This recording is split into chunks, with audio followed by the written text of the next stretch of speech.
In our first procedure, kailangan lang natin hiwain ang onion and garlic into mince, then after that ay ang bell pepper, then ang carrots.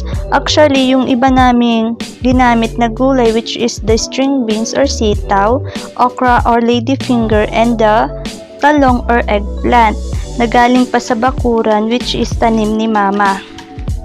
Sa paghihiwa naman ng vegetables ay nakadepende yun sa gusto ninyong laki or haba. Kaya ganito yung pagkakagawa namin kasi para magandang tingnan mamaya sa platings. For our ingredients, meron po tayong 1/2 chicken. We also have onion, garlic, and pepper. For our vegetables, we also have sitaw or string beans, lemongrass or tanlad, eggplant, okra, and the carrots. We also have the bell pepper, coconut milk, and the last is the green curry powder. Then, bubuksan natin ito by low-medium heat dahil gagawa tayo ng chicken broth with lemongrass. Lagyan lang natin water, then the chicken, 1/2 chicken, then the lemongrass, then lagyan natin siya ng pepper, garlic, tsaka ng salt or ng asin. Then, tsaka natin siya pakuluan ng 10 to 15 minutes or 20 minutes.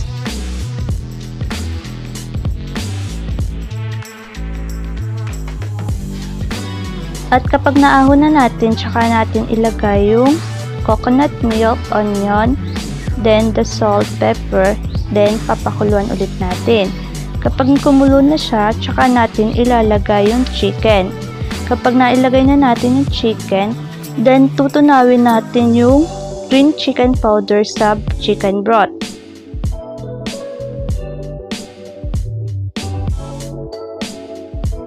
At kapag natunaw na yung green chicken curry powder, ilalagay na natin siya sa coconut milk with chicken.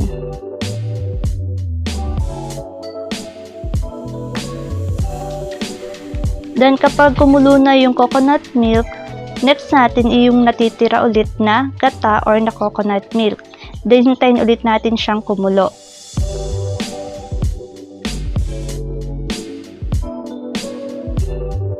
At kapag kumulo na ito, next na natin yung mga vegetables na hiniwa natin kanina.